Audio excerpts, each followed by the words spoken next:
नमस्कार विद्यार्थी मित्रांनो, व्यंकटेश एज्युकेशन अँड संस्कृती या आपल्या चॅनेलवर सर्वांचे सहर्ष स्वागत आहे। आजच्या व्हिडिओमध्ये आपण स्कॉलरशिप शिष्यवृत्ती परीक्षा इयत्ता 5वी विषय बुद्धिमत्ता यामधील पहिला घटक आहे आकलन, त्यामधील सूचना पालन। याच्यामध्ये आपण स्वाध्याय 1.1 आजच्या व्हिडिओमध्ये सोडवून घेणार आहोत। व्हिडिओ सर्वांनी शेवटपर्यंत बघा, कारण प्रत्येक प्रश्न आपल्या परीक्षेच्या दृष्टीने महत्त्वाचा आहे। नेहमीप्रमाणे व्हिडिओ आवडल्यास व्हिडिओला लाईक करा, आपल्या मित्रमैत्रिणींना शेअर करा, चॅनलवर नवीन असाल तर चॅनलला सबस्क्राईब करा। बघा, सूचना पालन आकलनमध्ये महत्त्वाचे 3 उपप्रकार आहेत। याच्यामध्ये पहिला आहे सूचना पालन, दुसरा आहे संख्या मालिका आणि तिसरा आहे इंग्रजी वर्णमाला। हे उपघटक आहेत। त्याच्यामध्ये आपण आजच्या व्हिडिओमध्ये सूचना पालन आणि त्यावरचा स्वाध्याय बघणार आहोत। आता सगळ्यात महत्त्वाचं आकलन म्हणजे काय तर बघा, विविध माध्यमातून नवनवीन माहिती सूचना सतत आपल्या कानांवर आणि डोळ्यांवर आदळत असतात। या माहितीचा व सूचनांचा आपण विशिष्ट अर्थ लावत असतो, पण अर्थ लावण्यात जर चूक झाली तर त्यातून चुकीचे निष्कर्ष निघतात। असे होऊ नये म्हणून ही माहिती व सूचना पुरेसा वेळ देऊन समजून घेणे म्हणजेच तिचे योग्य ते आकलन करून घेणे हे अत्यंत महत्त्वाचे आहे। म्हणजे आकलन म्हणजे काय, एखादी गोष्ट समजून घेणे, त्यालाच आपण काय म्हणतो, आकलन म्हणतो। आता बघा, या सूचना पालनमध्ये सगळ्यात महत्त्वाचं आहे मुलांना माहीतच असलं पाहिजे की काय काय बघायचं आपल्याला। मराठी वर्णमालेतील स्वर, व्यंजने, जोडाक्षरे, पर्यायी शब्द, प्रत्ययघटित शब्द, उपसर्गयुक्त शब्द या गोष्टी माहीत हवेतच। आता बघा, वर्णमालेतील जोडाक्षरे। आता आपण सगळ्यांना स्वर माहिती आहेत, अ पासून आ पर्यंत जे असतात त्याला आपण काय म्हणतो, स्वर म्हणतो। व्यंजन क पासून ञ पर्यंत जे अक्षर आहेत त्याला आपण काय म्हणतो, व्यंजन म्हणतो। आणि जोडाक्षरे आता आहे, जोडाक्षरे म्हणजे काय बघा, जोडाक्षरे आणि जोड शब्द याच्यामध्ये फरक आहे। वर्णमालेतील जोडाक्षरे बघा, क्ष आणि ज्ञ हे दोन काय आहेत, जोडाक्षरे आहेत। हे दोन काय आहेत, जोडाक्षरे आहेत। मग एखाद्या शब्दामध्ये जर ही अक्षरं दोन्ही आलीत किंवा दोन्हीपैकी एक कोणतंही जरी आलं तरी तो पूर्ण शब्द जोडाक्षरे म्हणून ओळखला जातो। आता बघा, कोणते शब्द जोडाक्षरे आहेत आणि कोणते शब्द जोडाक्षरे नाही आहेत। मग इथे कृपा, वृत्ती, पृथा, हृदय आणि वाङ्मय, मग ही जोडाक्षरे आहेत का तर ही जोडाक्षरे नाहीत।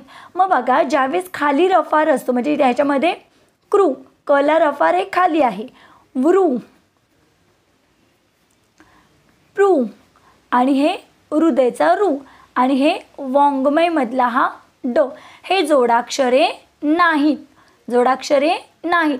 आता बघा, कर्म, सर्व, पार्थ, क्रम, पत्र, प्रजा ही शब्द आहेत ते सगळे कसे आहेत, जोडाक्षरे आहेत। कारण बघा, ज्यावेळेस अक्षराला वर रफार असतो म्हणजे वर रफार असणारं अक्षर हे जोडाक्षरामध्ये येतं। मग बघा, कर्ममध्ये म्र, परत हे व्र, थ आणि पोट फाडून कच इथे पोट फाडले म्हणून मग क्र हा शब्द काय आहे, जोडाक्षर आहे। त्र आणि प्र हे सगळे शब्द जोडाक्षरामध्ये येतात। हे झालं जोडाक्षरे म्हणजे जोडाक्षरे कोणती आणि जोडाक्षरे कोणती नाहीत। जोडाक्षरे कशी ओळखायची ते आता आपण बघितले। आता जोड शब्द बघा, दोन अर्थपूर्ण शब्द एकत्र येऊन एकच शब्द बनतो तेव्हा त्याला जोड शब्द म्हणतात। सूर्योदय, आता बघा, सूर्य अधिक उदय म्हणजेच सूर्योदय। मग हे दोन वेगवेगळे शब्द एकत्र येऊन एकच शब्द बनला अर्थपूर्ण, मग तो काय आहे, जोड शब्द। चहा पाणी, चहा अधिक पाणी त्याला आपण काय म्हणतो, चहा पाणी, जोड शब्द आहे। नवरात्र, नऊ अधिक रात्र, नवरात्र हे झालं जोड शब्द। बघा, आता आपण स्वाध्याय बघूया। इथे मी प्रश्न लिहिला आहे, इथे मी प्रश्न शॉर्टकटमध्ये लिहिला आहे, प्रश्न मी पूर्ण वाचून दाखवते। पहिला प्रश्न आहे, श्रीकृष्ण भक्त मीराबाई त्यांच्या प्रेमात आकंठ बुडून गेली, या वाक्यामध्ये किती जोडाक्षरे आलेली आहेत? आता बघा या वाक्यामध्ये जे जोडाक्षर आले त्याला मी अधोरेखित करते. श्री, श्न, मगाशी मी सांगितलं खाली रफार असेल तर ते जोड शब्दामध्ये येत नाही. भक्तमध्ये त, मीराबाई, त्या, त ला या जोडलाय. चा, आता इथे सांगितलं होतं प्र हे सुद्धा काय आहे? जोडाक्षर आहे. मग असं एकूण किती झाले बघा बरं. 1 2 3 4 5 6. मग या वाक्यामध्ये एकूण 6 जोडाक्षरे आहेत. म्हणून आपल्या या पहिल्या प्रश्नाचं उत्तर आहे पर्याय क्रमांक 2 6. पुढचा प्रश्न बघा. जननी ही गरज शोधाची आहे. आता इथे काय सांगितलं आपल्याला प्रश्न? या शब्दापासून एक म्हण तयार होते. या म्हणीतील समक्रमांकांच्या स्थानावर असलेली अक्षरे क्रमाने मांडा. या मांडणीमध्ये उजवीकडून तिसऱ्या स्थानावर कोणते अक्षर आहे? मग बघा सगळ्यात महत्त्वाचं म्हणजे आधी कोणती म्हण तयार होते ती म्हण आपण लिहून घेऊया. मग म्हण अशी तयार होते. गरज ही शोधाची जननी आहे. गरज ही शोधाची जननी आहे. ही झाली म्हण तयार झाली. म्हण. आता काय सांगितलंय? म्हण तयार केल्यावर सम क्रमांकांच्या स्थानावर आलेली अक्षरे मांडा.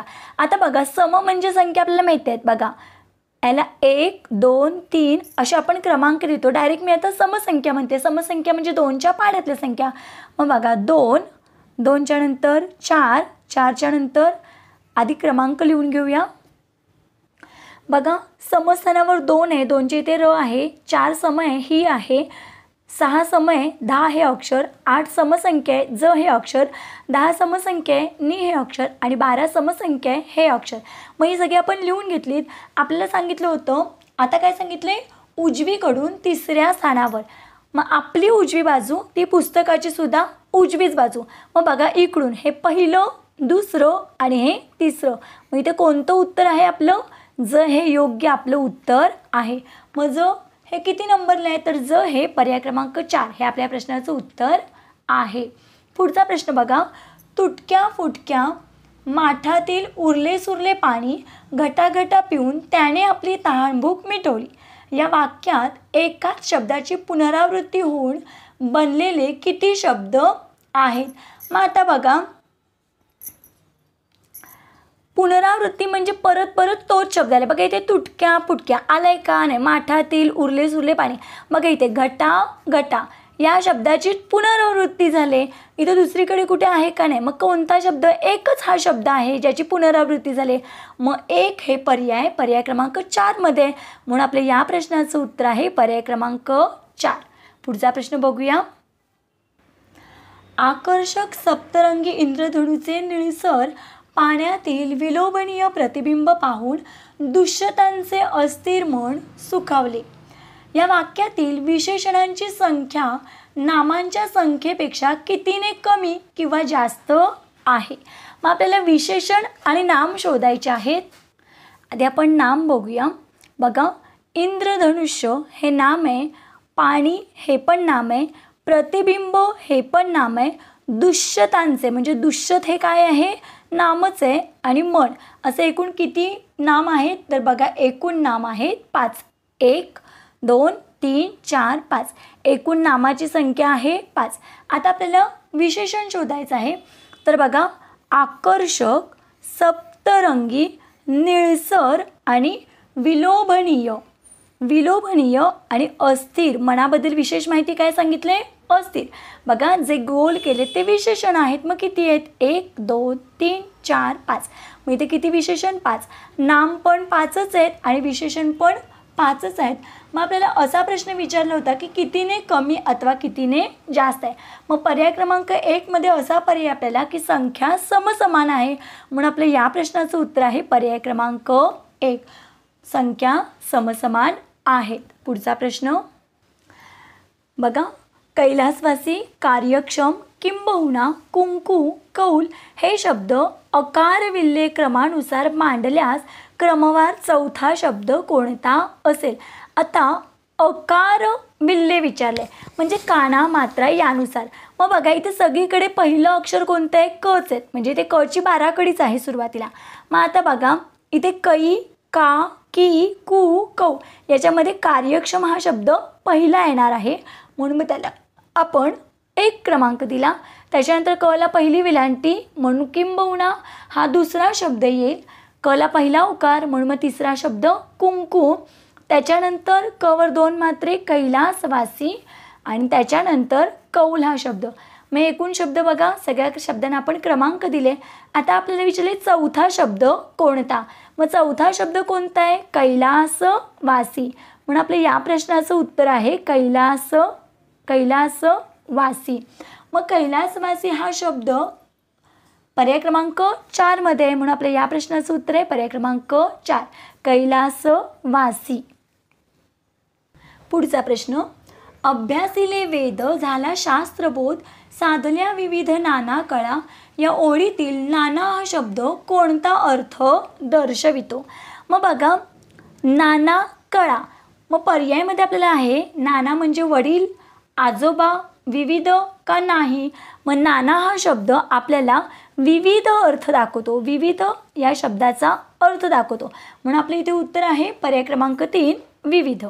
पुढचा प्रश्न बघा, न, अ, कार्थ, र या अक्षरांपासून अर्थपूर्ण शब्द तयार करा. तयार होणाऱ्या शब्दात मध्यभागी असलेल्या अक्षराच्या लगत डावीकडे कोणते अक्षर आहे? अर्थपूर्ण शब्द तयार होतो अर्थकारण, अर्थकारण. आणि आपल्याला विचारले या शब्दाच्या तयार होणाऱ्या शब्दाच्या मध्यभागी असलेल्या अक्षराच्या, आता मध्यभागी कोणतं अक्षर आहे? का आहे. मग या अक्षराच्या लगत डावीकडे कोणते अक्षर आहे? मग आपली डावी बाजू तीच या पुस्तकाची सुद्धा डावी बाजू, मग या काची डावी बाजू ही. मग लगेच कोणतं अक्षर आहे? तर थ वर रफार थ्रो. मग कुठे आहे ते? तर पर्याय क्रमांक 3 मध्ये, म्हणून आपल्या या प्रश्नाचं उत्तर आहे पर्याय क्रमांक 3. 8वा प्रश्न, कानामध्ये वारे भरून या न्यारे फेर धरी फिरे रानो मार मोकाट मोकाट अफाट अफाट वाटेल ती वाट धावू लागे.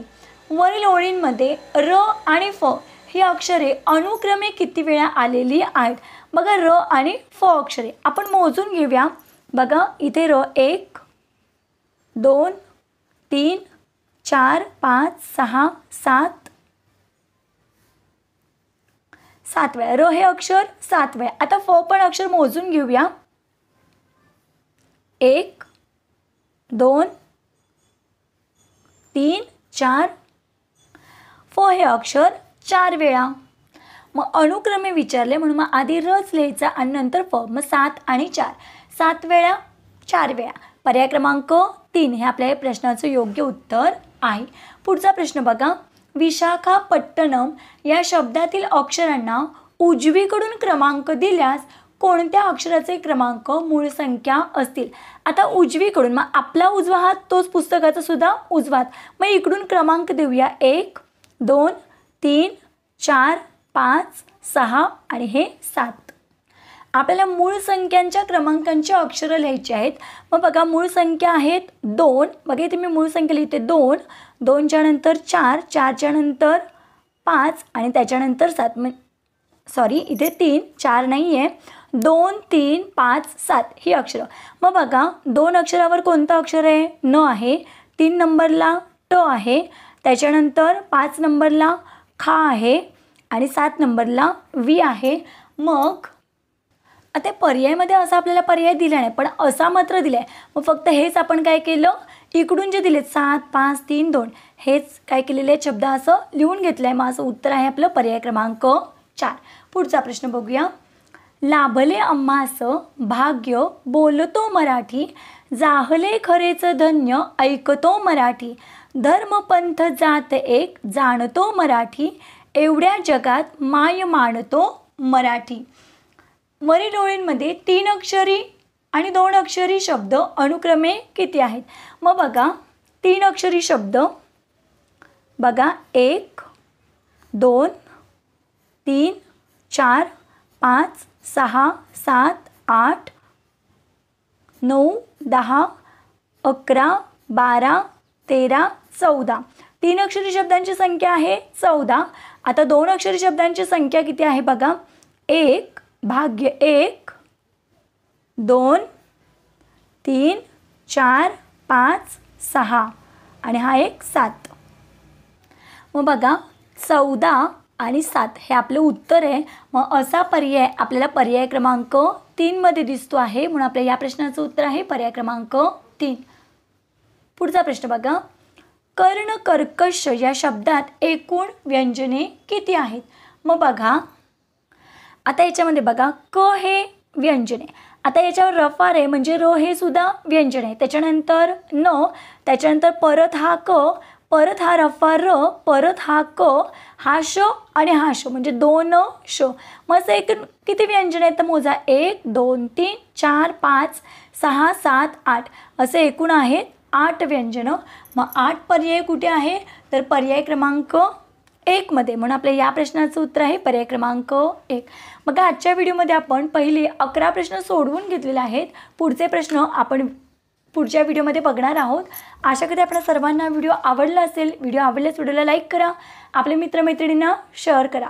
चॅनलमध्ये मी सांगते चॅनलला सबस्क्राईब करा. आजचा व्हिडिओ कसा वाटला ते कमेंटमध्ये नक्की सांगा. भेटूया पुढच्या व्हिडिओमध्ये. तोपर्यंत नमस्कार. थँक्यू.